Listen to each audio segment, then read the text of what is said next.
la abofetearon sin compasión, y a su cara tan dulce escupieron como a un malhechor, y sus manos que tanto sanaron también las clavaron, y tan solo porque era el Mesías, y tan solo porque era el Mesías, y mi corazón sufre y llora, porque sé que en el lugar de él debía de estar yo, y mi corazón sufre y llora, porque sé que en el lugar de él debía de estar yo, porque sé que en el lugar de él debía de estar yo.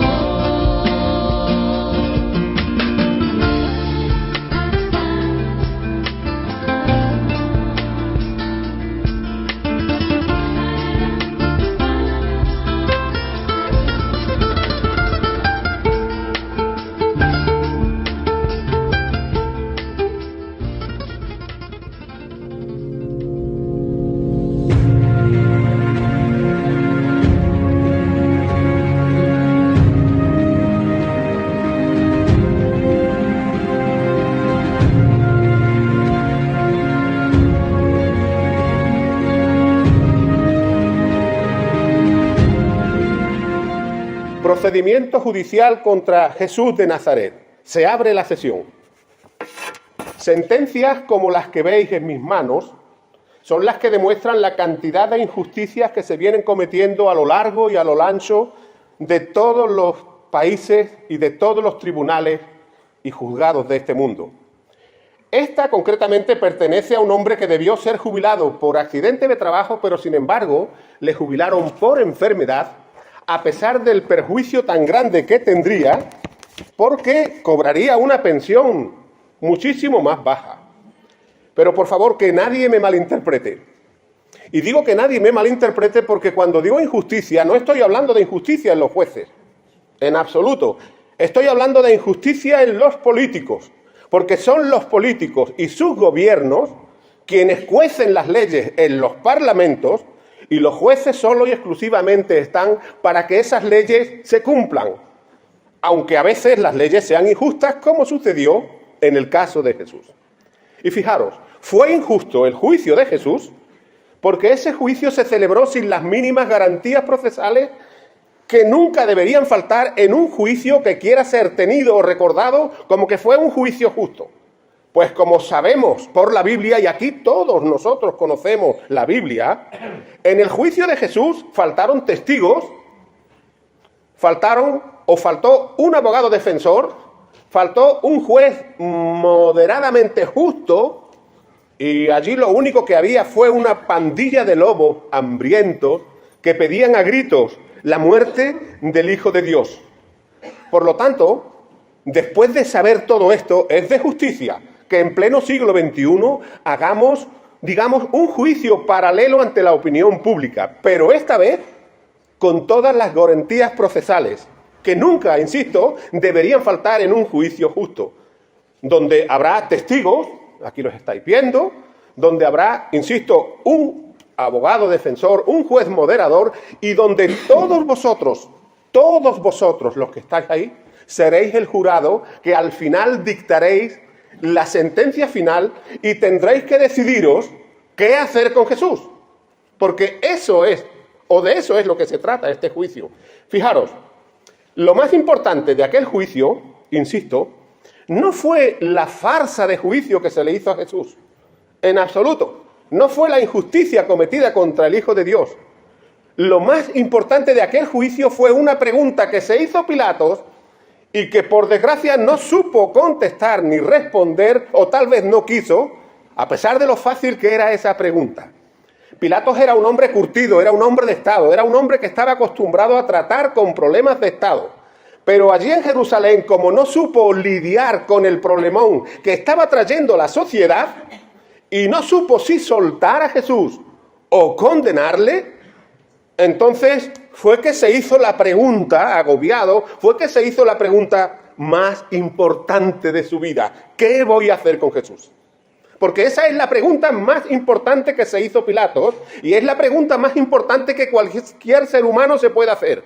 Pilatos, insisto, dijo, ¿qué voy a hacer con Jesús? Porque él no sabía qué hacer. Y quiero deciros algo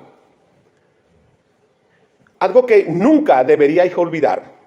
En aquel día, hace ya 2000 años, Jesús estuvo en las manos de Pilatos. Jesús estuvo en las manos de Pilatos, pero hoy está Pilatos en las manos de Jesús. Y es por eso, mi estimado jurado, queridos amigos de este jurado, que quiero haceros la misma pregunta que se hizo Pilatos. ¿Qué vas a hacer con Jesús cuando este juicio acabe? ¿Qué vas a hacer con Jesús? Porque con Jesús podemos aceptarle o rechazarle, podemos confesarle o negarle, podemos coronarle o crucificarle. Pero, por favor, entendámoslo bien. Nunca, jamás podremos ignorarle. Nunca podremos ignorarle. A ver, la pregunta que se hará para todos los testigos siempre será la misma. Y quiero deciros algo también. La pregunta que se hizo Pilatos, esa de ¿qué voy a hacer con Jesús?, fue actual y pertinente en aquel día, hace 2000 años, como actual y pertinente es en pleno siglo XXI, y es actual en este día, porque aquí no vamos a juzgar ninguna religión ni nada por el estilo, sino a uno que se proclamó el Hijo de Dios. Pero fijaros, aunque esa pregunta que se hizo Pilatos fue actual y pertinente para aquel día, esa misma pregunta también es muy urgente. Es muy urgente. Y es muy urgente porque si este juicio finaliza y no la habéis contestado, es decir, si este juicio finaliza y no sabéis qué hacer con Jesús, quiero que sepáis que antes de que se os pare un motorcito de carne que tenemos en el centro del pecho y que se llama corazón, antes que se nos pare y nos venga la muerte, tendremos que contestarla. Y tendremos que contestarla porque tu salvación, mi salvación, siempre va a depender de lo que hagamos con Jesús, de saber qué es lo que tenemos que hacer con Jesús. Y fíjate, mi querido jurado, que Pilatos no tomó la decisión de crucificarle sin haber oído antes a algunas voces que le aconsejaron no condenarle. Pilatos no era tonto. Pilatos no era tonto. Y la voz de la razón le dijo que Jesús había sido entregado por envidia. Pero fijaros, no solo por la razón Pilatos supo que era inocente, sino que la voz de su conciencia también le dijo que Jesús era inocente. Fijaros, Pilatos había oído a todos los que le acusaban y con su vista de juez, entendió que era inocente. Y por esa causa dijo lo que todos aquí conocemos: yo no hallo ningún delito en este hombre. Él sabía que era inocente. Pero fijaros, no solamente por la voz de la razón o la voz de la conciencia supo que Jesús era inocente, sino porque la voz de Jesucristo, la voz de Dios a través de Jesucristo le dijo: todo aquel que es de la verdad, escucha mi voz. Por lo tanto, señoras y señores del jurado, Pilatos tuvo la oportunidad de entregar su vida a Jesucristo como vosotros tenéis hoy esa misma oportunidad. Pero Pilatos no la aprovechó. Pilatos no la aprovechó. La Biblia dice que le crucificó para prevenir un posible alboroto y porque quería contentar al pueblo. Es decir, que la opinión pública de aquellos entonces de Jerusalén le condicionó a Pilato para que tomara la peor decisión de su vida. ¿Cuál fue la peor decisión de su vida? La de no saber qué hacer con Jesús. Pero fijaros, lo que realmente endureció el corazón de Pilatos fue su orgullo. Su orgullo. A mí no me responde, le dijo Pilatos a Jesús. ¿No sabes que tengo el poder para soltarte o para condenarte? Y cuando Pilatos oyó de los labios de Jesús que ninguna autoridad tendría sobre él si Dios el Padre no se la hubiera dado desde el cielo, el orgullo de Pilato fue herido. ¿Pero qué se ha creído este mequetrefe? Digo yo que diría Pilato en aquellos entonces. Y mucha gente, amigos míos, mucha gente, querido jurado, mucha gente está yendo a la condenación por un orgullo que están fabricando en sus corazones de piedra. Pero fijaros, como Pilatos no pudo conseguir la libertad de Jesús, a pesar de que lo intentó, se dirigió al tribunal y le dijo: me lavaré las manos.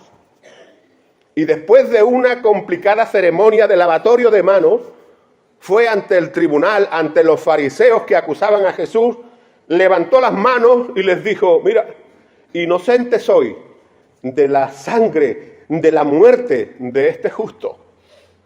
Y fijaros, aunque es verdad que Pilatos no quiso condenarle ni escupió en su rostro, y es verdad que no utilizó el látigo para arrancarle la carne de la espalda, el día del juicio demostrará que la peor elección de Pilatos fue la de no tomar la decisión correcta por Jesús. Y esa decisión es aceptarle como Señor y como Salvador. Pilatos pensó que la neutralidad le mantendría a salvo, pero se equivocó. Por lo tanto, para que nadie de este jurado se equivoque, permitidme, por favor, deciros lo que Jesús dice sobre la neutralidad. ¿Recordáis estas palabras? El que no está conmigo, está contra mí. Y el que conmigo no recoge o no siembra, está desparramando. Así que, después de haber tenido esta fase, digamos, de instrucción del juicio, que son ni más ni menos que exponer los motivos por los cuales queremos hacer este juicio, insisto, después de haber tenido esta fase de instrucción del juicio, imaginemos ahora todos que nos metemos en una máquina del tiempo, que retrocedemos 2000 años atrás y que ya estamos comenzando el juicio contra el Hijo de Dios. Jesús ya está sentado en el banquillo de los acusados. Y en unos instantes empezaremos a llamar a los testigos. Y recordad, tenedlo muy presente, que todos vosotros seréis el jurado que dictará la sentencia final. Y la pregunta, como dije antes, la pregunta siempre será la misma para todos los testigos. Algo así como, ¿qué creen o qué tienen que decir sobre Jesús? Así que, como primer testigo, voy a llamar a Juan el Bautista y le voy a pedir, por favor, Juan, que se ponga usted de pie delante de este ilustre tribunal y jurado y, por favor, diga qué es lo que tiene que decir de Jesús. Jesús fue un hombre bueno, que vino a predicar el Evangelio y verdaderamente era el Cordero de Dios que quita el pecado del mundo. Amén. Que ni yo ni ninguno de los que estamos aquí somos dignos de desatar la correa de su sandalia. Ya puede sentarse. Muchas gracias, Juan, por su testimonio. ¿Ha oído bien el jurado lo que ha dicho Juan? Que Jesús es el Cordero de Dios que quita el pecado del mundo y que ni él ni nadie es digno de desatar la correa de su sandalia.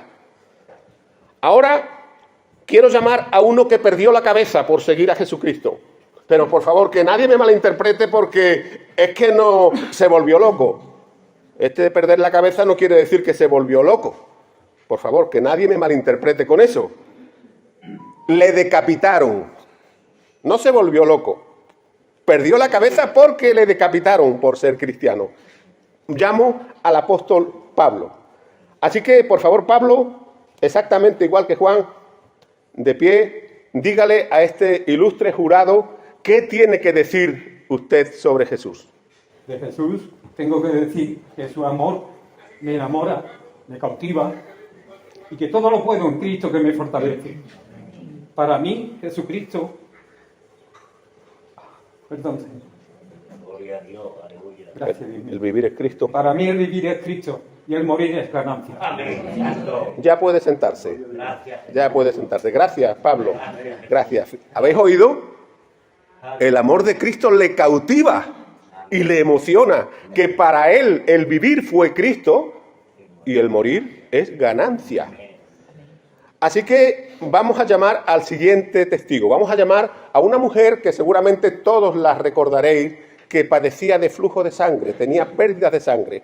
Así que, por favor, señora, póngase de pie ante este jurado y diga qué tiene que decir sobre Jesús, de Jesús.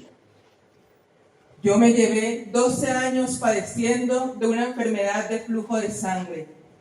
Había gastado en médicos muchísimo dinero y mi enfermedad cada día iba a más. Yo no sabía qué hacer, estaba desesperada. Me sentía abandonada y rechazada, ya que debido a mi enfermedad estaba vista como inmunda. Me enteré que el maestro pasaba por allí y hacía milagros. Los ciegos veían, los sordos oían, los mudos hablaban, los cojos caminaban, en fin, toda la clase de milagros. Entonces me dije, voy a verle. Pero como la multitud me apretaba, pensé, si solo soy capaz de tocar el borde de su manto, seguro que seré sana. Me acerqué al maestro y entre empujones y apretones logré tocar el borde de su manto. Y al instante mi flujo cesó. Y hoy puedo decir de Jesús que Él en su infinita misericordia me sanó y me liberó. Amén. Ya puede sentarse, señora. Muchas gracias por su testimonio. Es impresionante el testimonio de esta mujer. Es impresionante la fe de esta mujer y es impresionante lo que el Señor hizo con ella, pero no solamente lo hizo con ella porque Jesús a través de los tiempos ha sanado a miles de personas y también ha salvado a todos aquellos que le han recibido y reconocido como Señor y Salvador de sus vidas. Bueno, ahora voy a hacer lo que nunca se hizo en un juicio terrenal. Imaginaros que en un juicio terrenal, pues yo dijera, ahora voy a llamar a un ángel del cielo, pero sí lo voy a hacer. En este caso voy a hacer eso, lo que nunca se hizo en un juicio terrenal. Y llamo a un ángel del cielo. Así que por favor, ángel, diga, por favor, suba, póngase de pie y diga, por favor, qué tiene que decir sobre Jesús. Gloria a Dios. Amén. En las alturas, en lo más alto del cielo, en la tierra, paz a los hombres de buena voluntad, porque hace más de 2000 años os fue dado a vosotros un hijo, un príncipe, Cristo, el Salvador. Muchas gracias, ángel. Ya puede sentarse. Muy importante lo que dice el ángel, tremendamente importante. Y es muy importante porque aunque el hombre lo haya olvidado, porque eso es lo que sucede en realidad, el hombre y la humanidad lo ha olvidado, tenemos un Salvador que es Jesucristo, el Señor. Ahora vamos a oír a sus enemigos. Hasta ahora hemos estado oyendo a la parte amiga de Jesús, los que realmente amaban a Jesús. Pero ahora vamos a oír a la parte contraria, a los enemigos de Jesús. Así que vamos a oír a los que le crucificaron. Y en primer lugar, me gustaría llamar a un fariseo. Así que, por favor, fariseo, póngase usted de pie y diga qué es lo que piensa o qué tiene que decir sobre Jesús. ¿De Jesús? De Jesús. De Jesús. Pues nosotros estamos muy enfadados con Jesús, ¿eh? Pero enfadados. Porque anda con pecadores. Y encima comen con ellos. Ya puede sentarse, fariseo. Ya puede sentarse. Pero qué barbaridad, un fariseo.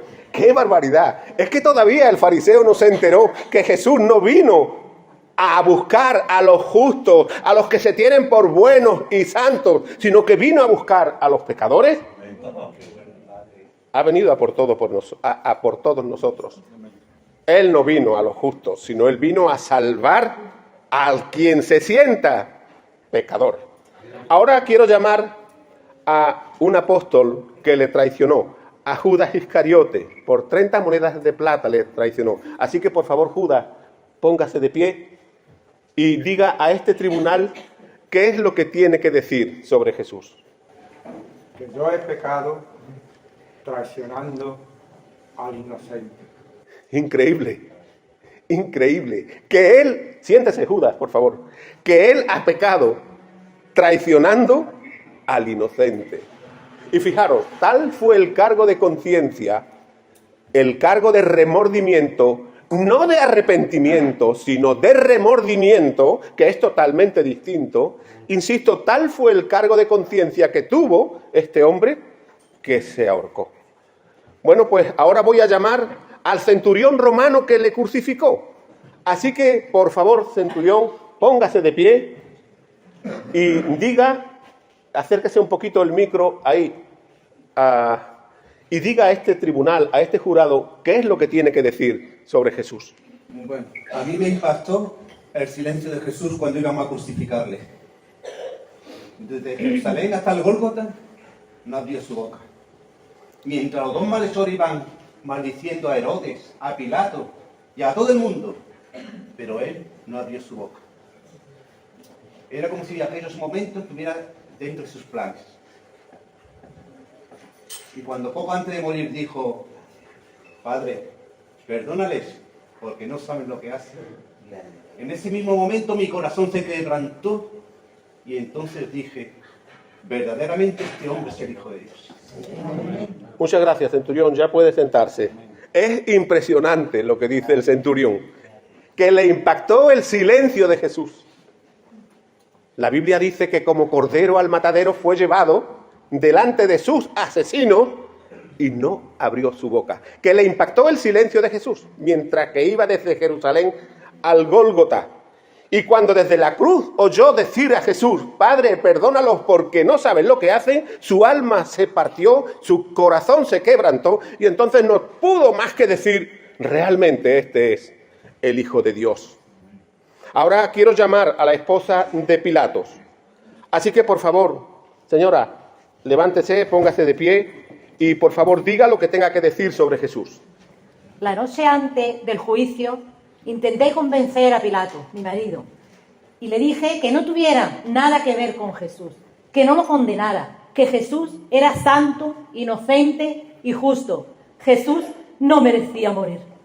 Ya puede sentarse, señora. ¿Está oyendo el jurado? ¿Está tomando nota el jurado para saber qué hacer con Jesús? El testimonio de esta mujer es alucinante. Y es alucinante porque Dios le habló como a María, la esposa de José, la madre de Jesús. Dios le habló en un sueño para que Pilato, su marido, no tuviera absolutamente nada que ver, sino que supiera que Jesús es el santo, el justo y el inocente. A ver, como estoy oyendo un murmullo por aquí, por medio del jurado, porque llamé a un ángel del cielo, y lo justo sería también llamar a un ángel del infierno, o a un demonio, pues la verdad es que, fijaros, no voy a llamar solamente a un demonio, sino a muchos demonios. A ver, demonios, ¿qué tenéis que decir? Pero antes, decidnos cuál es vuestro nombre. Nosotros nos llamamos Legión porque somos muchos demonios. A ver, Legión, os pedimos desde este tribunal, en el nombre del Dios Altísimo, a que digáis la verdad y nada más que la verdad de lo que creéis y lo que pensáis de Jesús. Nosotros conocemos a Jesús y sabemos que Él es el Santo de Dios. Que nosotros conocemos a Jesús y sabemos que Él es el Santo de Dios. Aleluya. Esto es increíble, vamos. Esto es increíble, señores del jurado. Es increíble, son demonios evangélicos. Los demonios conocen a Jesucristo y creen que es el Santo de Dios. Es decir, que creen lo mismo que muchos cristianos, pero que a pesar de que creen, están en el infierno. Y ahora, señoras y señores del jurado, pido que con toda reverencia, con todo respeto, oigamos al último testigo, al que tiene todo el poder y toda la gloria, al juez supremo y eterno, al Padre Celestial. Pero como nosotros no somos dignos de que Él se siente aquí, en este tribunal, a testificar, le pediremos que nos hable desde el cielo. Así que, bendito Dios, por favor, ¿qué tienes que decirnos de su Hijo Jesús. Que Jesús es mi Hijo amado y el único en quien tengo complacencia. ¿Habéis oído, señores del jurado? Tomar nota, ¿eh? ¿Habéis oído lo que dice el Padre Celestial? Pues fijaros también ahora lo que dice la Biblia en 1 de Juan capítulo 5 y versículos del 9 al 12. Porque si recibimos el testimonio de los hombres, más grande es el testimonio de Dios. Un momento, señores del jurado. Hoy no solo hemos recibido el testimonio de los hombres, sino que también incluso hemos recibido hasta el testimonio de los demonios. Leo de nuevo. Porque si recibimos el testimonio de los hombres, más grande y más valioso es el testimonio de Dios. Y este es el testimonio de Dios, que el que cree en el Hijo de Dios tiene el testimonio verdadero, pero el que no cree deja a Dios por embustero porque no ha creído en el testimonio que Él ha dado de su Hijo. Y este es el testimonio, que Dios nos ha dado vida eterna y que esa vida está en su Hijo. El que tiene al Hijo es el que tiene la vida, pero el que no tiene al Hijo no tendrá la vida. Y esto, señoras y señores del jurado, quiere decir que lo que Dios nos ha dicho de Jesucristo, nos lo ha dicho por la Biblia y por nadie más. Padre Santo, no quiero ser impertinente, pero a Jesús le declararon culpable. Por favor, díganos qué tiene que decir de su culpabilidad. Que es verdad, que Jesús fue culpable en primer grado por el amor tan grande que tuvo para con los pecadores, que fue culpable por amaros hasta el fin, y que yo mismo permití que le declararan culpable para que vosotros pudierais ser declarados inocentes en el día del juicio. Esto es increíble. Esto es increíble, señoras y señores del jurado. ¿Habéis oído bien lo que dice el Padre Celestial? El Padre Celestial permitió que el juicio de Jesús fuera una patraña o una farsa porque quiso declararle culpable para declararnos a todos nosotros inocentes en el día del juicio. Pero Padre, ¿qué prueba tenemos de su resurrección? ¿Qué prueba tenemos de que Jesús verdaderamente es el Hijo de Dios? El poder de su resurrección demostró que era mi Hijo. La resurrección demostró que Jesús era quien decía ser el Hijo de Dios. Y esto, señoras y señores del jurado, esta es la evidencia de Dios. Esta es la evidencia de Dios. Es decir, que Jesús rompió, partió y dinamitó la tumba con el poder de su resurrección. Y si hay alguien en este jurado que cree que eso es imposible, o cree que sus discípulos robaron el cuerpo y luego se inventaron la historia de la resurrección, si hay alguien en este jurado que cree eso, voy a decirle algo a esa persona que tal vez lo crea. Fijaros, una persona podría dar su vida, podría morir y dar su vida por una mentira, pero si cree que está en la verdad. Pero ni el tonto más tonto de todos los tontos habidos y por haber entre los tontos sería tan tonto como para dar su vida por algo que sabe que es mentira. ¿Sí o sí? Óiganlo bien, señores del jurado, óiganlo bien.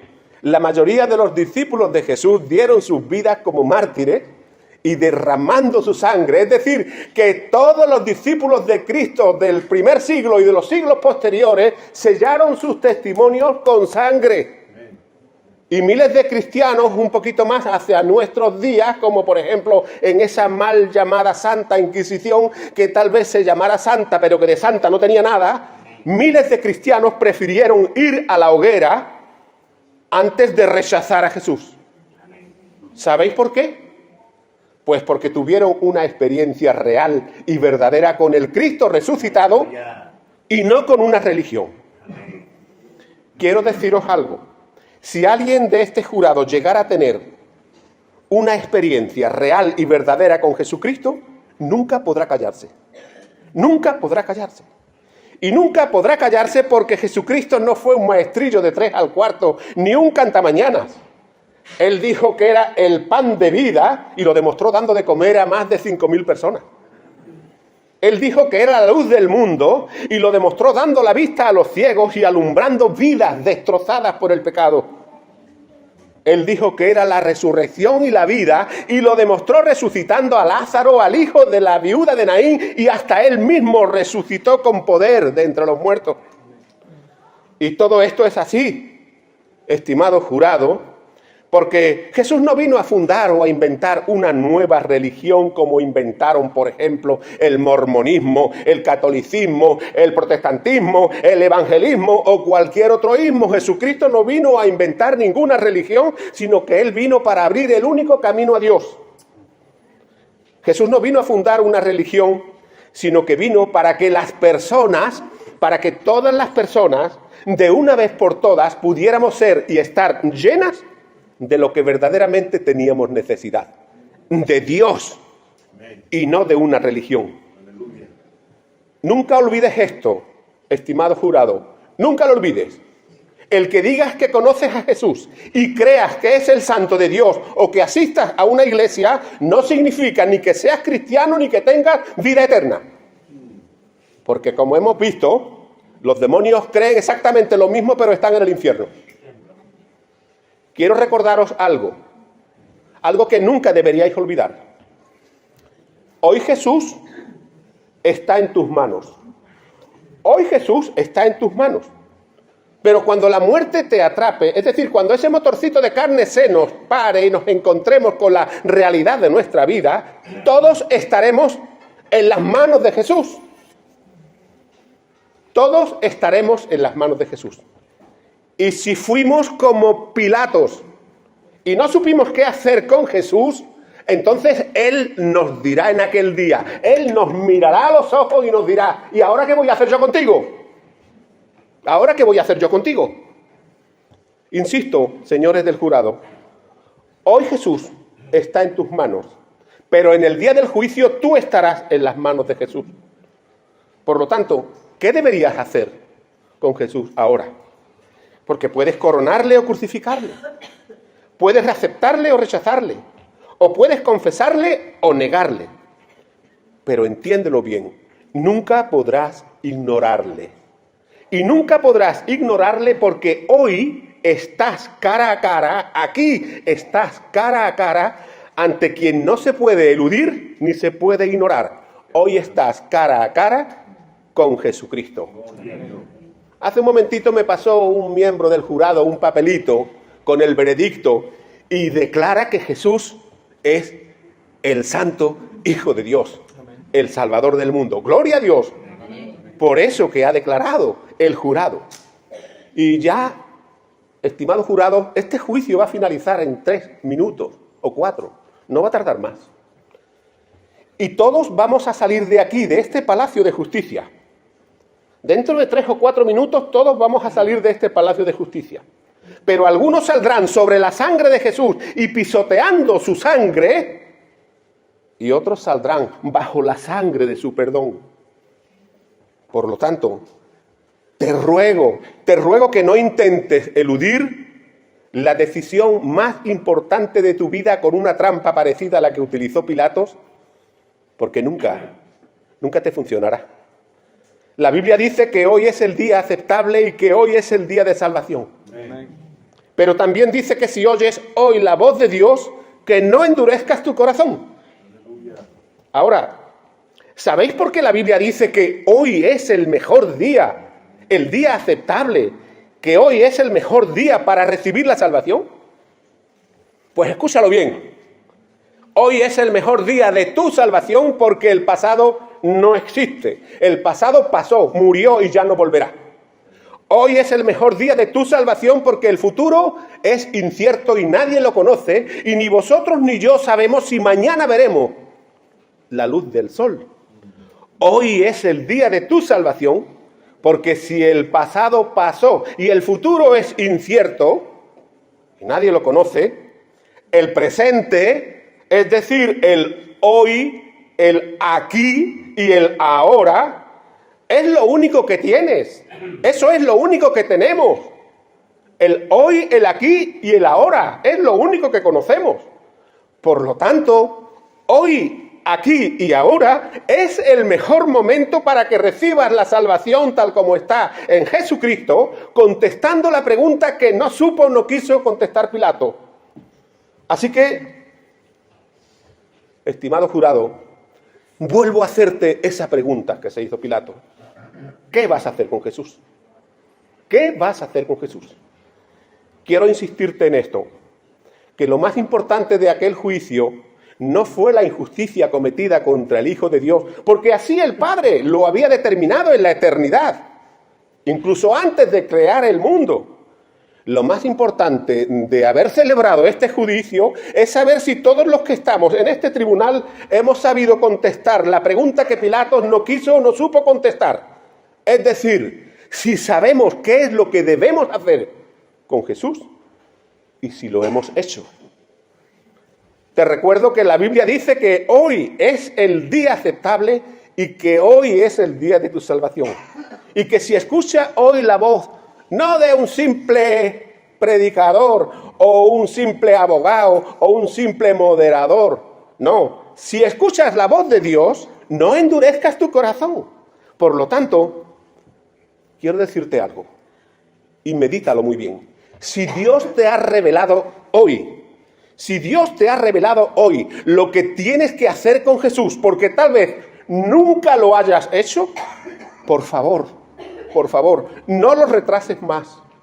No retrases más esa decisión por Jesús y hazlo antes de salir de aquí y no cometas el error que cometió Pilatos. Porque solo hay un camino para llegar a Dios, el camino de la cruz. Porque solo hay un camino para llegar a Dios y ese camino es arrepentirnos de nuestros pecados y confesarlos al Señor. Porque solo hay un camino para llegar a Dios y ese camino es aceptar a Jesucristo, recibirle como nuestro Señor y aceptarle como nuestro Salvador. Así que ya solo me queda desearos que el Señor os bendiga grandemente y que os ayude para tomar la mejor y la más importante decisión de vuestra vida, que insisto, no es otra sino arrepentirte de tus pecados y recibir a Jesucristo como tu Señor y tu Salvador. Y por último, me he dejado el martillo ahí dentro, como se haría en cualquier juicio, daría un mazazo y diría, se levanta la sesión. Muchas gracias. Vámonos. Bueno.